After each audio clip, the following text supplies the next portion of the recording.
इन दोनों परिवारों ने, चाहे वो देवीलाल परिवार हो और चाहे वो वीरेंद्र का परिवार हो, इनने बजाने का काम करेगा। का कोई नया चेहरा, किसान मजदूर का बेटा अब की बार रण क्षेत्र में आओगा। और मैं कहूँ काम जो मैम में कराया था वो काम दूसरे चौटाला गले ऊंचाना वाले करेंगे। और हम तो अबे नहीं भी कहो, अबे भाई तू भी ना लिखाइए हमारे कहानी आड़े तो कैंडिडेट दे महारा देखो हल्का का, लोग बिल्कुल नहीं बर्दाश्त करेगा। हमने पहले भी कहा था, बार बार जो भी सवाल करा हम तो बार बार अबे को भी यही कहते हैं, हमने मुख्यमंत्री के सपने ना दिखाए तेरा एक खून से। बिल्कुल ये गठबंधन के ये ठगबंधन था, लेकिन ये टूटा नहीं, या तो एक साजिश है, इनती जानबूझ के न दुष्यंत को अब ये निर्दलीय लड़ाओगे ताकि जो जाट का वोट है वो दुष्यंत ले हुआ है। नमस्कार, मैं मनीष कुमार, फिलहाल उचाना है और हरियाणा की राजनीति में बात करें। लोकसभा चुनाव से पहले जो हरियाणा में जेजेपी और बीजेपी का गठबंधन वो भी टूट गया है और मुख्यमंत्री जो नायब सैनी को बनाया गया है। तो हरियाणा के डिप्टी सीएम दुष्यंत चौटाला जी यहाँ से विधायक थे, जो हरियाणा सरकार में डिप्टी सीएम रहे हैं, उनका गठबंधन टूट गया। तो दुष्यंत चौटाला का गढ़ माना जाओ उचाना, तो उचाना के अंदर है हरियाणा की राजनीति को लेकर है क्या कुछ चल रहा है। दुष्यंत चौटाला का भी आगे क्या वो विषय देख रहे हैं, क्योंकि गठबंधन टूटते अगले दिन जो हिसार में रैली करी थी और लोकसभा हिसार से आने की भी उनकी संभावनाएं हैं। तो सारी बातचीत करांगे, क्या कुछ देखा। और ब्रिजेंद्र सिंह की बात करा तो चौधरी बीरेंद्र सिंह के लड़के जो हिसार लोकसभा के सांसद थे, जो कांग्रेस में शामिल हो गए, तो विरोध था लोगों के अंदर कि जेजेपी और बीजेपी का विरोध रहेगा, लेकिन बीजेपी को छोड़कर ना दोबारा से कांग्रेस में आ गए। तो क्या कुछ विचार हैं, तो सारी बातचीत करांगे। प्रधान जी राम राम। राम राम जी, प्रधान जी, आपके और आपके दर्शकों को राम राम।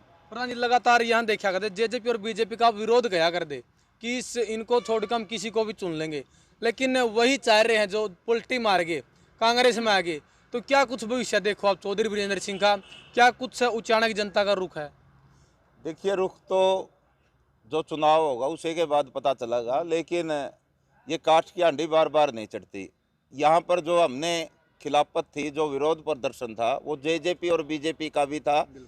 और जो 50 साल से हमारे मुरली मारे बैठे आयु चौधरी वीरेंद्र सिंह का परिवार है, भाई इस परिवार का भी विरोध है, क्योंकि सत्ता में तो यूँ रहा है। अगर बैकवर्ड एरिया उचाना का है तो इसकी वजह से है। इसी को हमने सबक सिखाने के लिए यहाँ दुष्यंत चौटाला आया था, और दुष्यंत चौटाला का तो हमने बेरा नहीं था भाई किसायु सांप से बिच्छू, लेकिन ये वो सांप निकलिया, बिच्छू की भी इसमें झलक आई। हमने तो पाया और हमने काट गया। किसान मजदूर का वोट लेकर ने जब लोग इसने बटले करे थे और उस टाइम पूछा था इसने जीते बात से भाई किस और जाऊं, तो लोगों ने युवा कहा था भाई बीजेपी ने छोड़ के ना कितने चले जाइए, लेकिन वो बीजेपी में पलटी मार गया। फिर बीजेपी की जो नीति थी वो किसान विरोधी मजदूर विरोधी रही है, और ये धरना भी हमने इसीलिए लगा रखा था भाई इस दुष्यंत चौटाला तो उम्मीद थी, आस भी थी कि डिप्टी सीएम बन गया, चलो कि मन की में करा होगा। जो वीरेंद्र सिंह ने काम नहीं कराए दुष्यंत चौटाला पूरा करेगा। हमारी मुख्य मांग थी ढक्कला हटता एक माइनर निकाल जाए, भाई इसने उस पर बातें नहीं करी, इसलिए ना तो पानी मिला हमने। दूसरी थी यहाँ पर कोई खेल स्टेडियम बने, कोई सरकारी कॉलेज बने, गुरुकुल खेड़ा जो गुरुकुल है वह यूनिवर्सिटी का दर्जा मिला है। इस प्रकार बड़ी पावर रही है, कितना विकास हुआ है? कितना ही भी तो नहीं होया, नहीं विकास से तो को नहीं होया। विकास से की तो बात कर रहे हैं हमें, विकास से खातिर हमने दुष्यंत को चुना था, लेकिन दुष्यंत ने विकास नहीं कराया, हमारा विनाश कराया। यहाँ से पैसे कमा के जरूर ले गया, जो गाड़ गली बनाई अपने ठेकेदार छोड़ दिए, तो उन्होंने पैसा कमाया, आड़े उसी आगे बिठा दिया जो कमीशन ले कर दा। 11 महकमे थे, 11 के 11 महकमे में यू कुंडी मार के बैठ गया, सारे महकमे ने खा गया। तो इसने बीजेपी का गठबंधन टूटा जी लोकसभा चुनाव से पहले, इसने किस तरह देखो आप? देखो, ये जो गठबंधन टूटा इसको तो हमें बिल्कुल, ये गठबंधन के ये ठगबंधन था, लेकिन ये टूटा नहीं, या तो एक साजिश है, इनती जानबूझ के न दुष्यंत को अब ये निर्दलीय लड़ाओगे ताकि जो जाट का वोट है वो दुष्यंत ले हुआ है। लेकिन अब हमें ये बताना चाहे भाई कुनसाई भी वोट को नहीं 36,000 नहीं तो नकार दिया। किसान मजदूर जो भी है सब दुष्यंत के खिलाफ है, दुष्यंत ने कुछ नहीं मिलने वाला, लेकिन एक साजिश के तहत इन्होंने यो गठबंधन तोड़ा है। और मिल तो आया यू पूर्व मुख्यमंत्री है जो मनोहर लाल खट्टर, गठबंधन टूटे पाछे भी उससे मिलता फिर है, बीजेपी के बड़े बड़े लीडर से मिलता फिर है। अब यो देख लिए 4 सीटों पे लड़ेगा, यो तो वोट को डिवाइड करने के लिए इनती सारा खेल रचा है। लेकिन जनता अब जाग चुकी है, क्योंकि हमने आंदोलन लड़ देना पूरे 5 साल हो गए। किस तरह की राजनीति बीजेपी करना चाह रहा है? ये बीजेपी इस प्रकार की के वोट को डिवाइड कराया जावे, जनता को आपस में बांटा जावे, जातीय समीकरण, वही जात पात का नारा देके धार्मिक मुद्दों में उलझा के हमने वही ड्रामा, पिछला ड्रामा रचना चाहते हैं। लेकिन अब जनता समझ चुकी है, 36 जात के लोग इस बीजेपी की नीतियों से दुखी है। किसी भी जाति के लिए इसने कोई काम नहीं किया, सिर्फ ये जातियों का जहर घोलने के लिए, सिर्फ मंदिर और मस्जिद में हमने उलझाने के लिए सिर्फ वोट हथियाना चाहते हैं। उसका तरीका कुछ भी हो जाए, तरीका इन्हें अपना गठबंधन ही तोड़ लिया, लेकिन वो गठबंधन तोड़ा को नहीं, एक साजिश रची है इन्हें। वो साजिश अब बिल्कुल खुल के सामने भी आ गई। अब इनको कुछ नहीं मिलने वाला, इन्हें मुंह की खानी पड़ेगी और लोग अब समझ चुके हैं, जनता जागरूक हो चुकी है। दूसरी चौटाला ग्वाजी में उचाना नहीं छोड़ रहा, दूसरी चौटाला भी क्योंकि विधानसभा में उसका जी और सीट होने वाली है उचाना, क्योंकि इनेलो से भी जी अवैध सिंह चौटाला और वीरेंद्र सिंह, दुष्यंत चौटाला, मतलब सारे यहीं पर आने वाले हैं। भाई ऊंचे आना तो यूं तो को नहीं छोड़ता, लेकिन हमें छोड़वा दे ये तो कोई मैम भी को नहीं छोड़ दिया हमें। मैम वाले ने दबाया कि नहीं दबाई, वो एक काम जो मैम में कराया था वो एक काम दुष्यंत चौटाला गले ऊंचे आना वाले कर गए। और हमें तो अबे नहीं भी कहा, अबे भाई तू भी ना लिखाइए हमारे कहानी, आड़े तो कैंडिडेट दे मारा देखो हल्का का, लोग बिल्कुल नहीं बर्दाश्त करेगा। हमने पहले भी कहा था, बार बार जो भी सवाल करा हम तो बार बार अबे को भी यही कहते हैं, हमने मुख्यमंत्री के सपने ना दिखाए, ये तेरा ही खून से, यो जो आ रहा था दूसरी तो यो किसका खून से, उन्हें का तो खून से है। यो हमने इस परिवार पर कोई विश्वास नहीं, बिल्कुल भी विश्वास को नहीं। वो सांप का भाई बघेरा, वो कुद्दे नो कुद्दे तेरा, बराबर तो है। आज आप देख लो ना, ये नया मुख्यमंत्री आया और उसने विश्वास हासिल करना था, ना दुष्यंत के एमएलए गए ना अबे गया, या की थी भाई, ये बीजेपी की बी टीम है दोनों, इसलिए विश्वास को नहीं करते, सिर्फ लोगों को गुमराह करने के लिए इस प्रकार का खेल रचा जा रहा है और कुछ नहीं। इसके पीछे अबे को मैं मुख्यमंत्री का दूंगा, कड़े तो मुख्यमंत्री दूंगा, लाले तो बढ़ रहे हैं खुद की सीट के, कड़े तो मुख्यमंत्री बनेगा। लेकिन रही बात इसकी कि हमने ना बकावा ऊंचाण वाले ने, ना ऊंचाण वाले बकाए लग दे, यो धरना नुए कौन दे रखे हमने, 4 साल हो गया हमने लगातार धरना दे।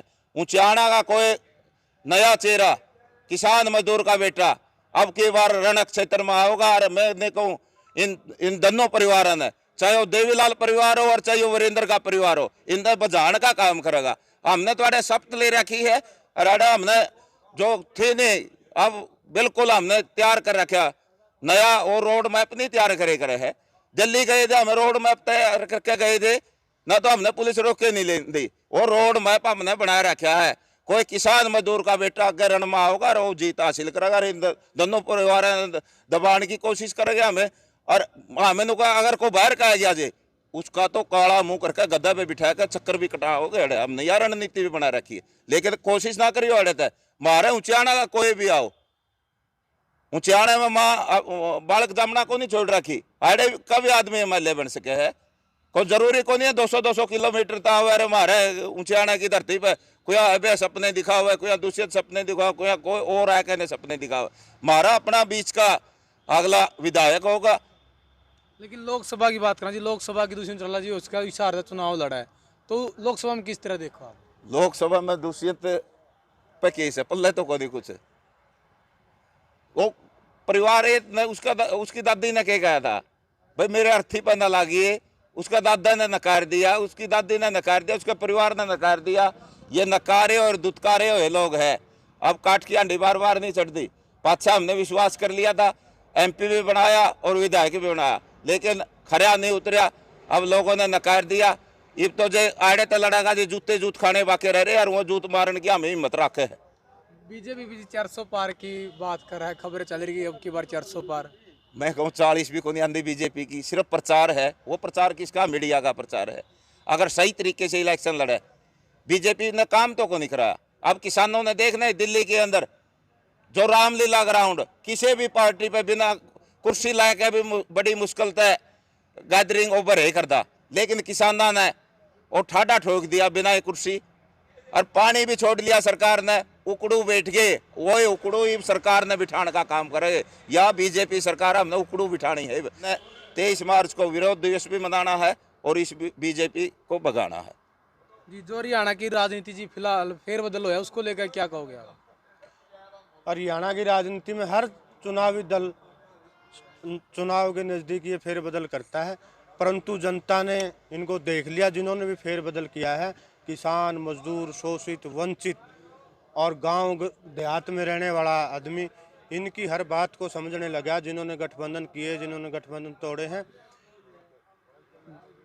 लोग उनको वोट देंगे जिन्होंने जनता के लिए काम किया, जिन्होंने किसानों के लिए काम किया, जिन्होंने कर्मचारियों के लिए काम किया, जिन्होंने व्यापारियों के लिए काम किया है। मतलब किस तरह की सरकार बननी चाहिए 2024 के अंदर? 2024 के अंदर आम आदमी की सरकार होगी। आम आदमी का मेरा मतलब ये है, जो गांव देहात में रहने वाला आदमी, मजदूर आदमी, किसान का बेटा, कर्मचारी का बेटा, व्यापारी का बेटा, जो लोगों की दुख तकलीफ समझता है, वह लोग चुन करके विधानसभा और पार्लियामेंट में जाएं। वो जनता के मुद्दों को सुनेंगे और देश के अंदर बहुत बड़ा परिवर्तन होगा। आपने आंदोलन से देख लिया होगा, और आंदोलन जब जब इस देश में हुए, कुछ नई सरकारें बनने का उन्होंने काम किया, नई व्यवस्था बनाने का काम किया है।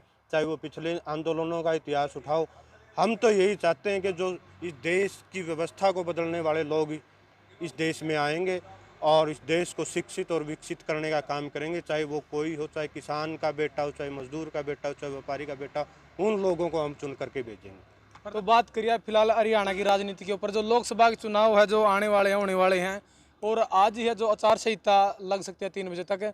तो प्रधान जी ने बातचीत करिए सारी की सारी, क्योंकि दुष्यंत चौटाला जी यहाँ से विधायक बने थे, उप मुख्यमंत्री हैं हरियाणा सरकार में। फिलहाल गठबंधन टूट गया है, और जो मुख्यमंत्री है मनोहर लाल खट्टर जी, वो अभी पूर्व मुख्यमंत्री हैं, क्योंकि 2 दिन पहले है जो उन्होंने अपने मुख्यमंत्री पद से इस्तीफा दे दिया और नायब सैनी जी मुख्यमंत्री बनाए गए हैं।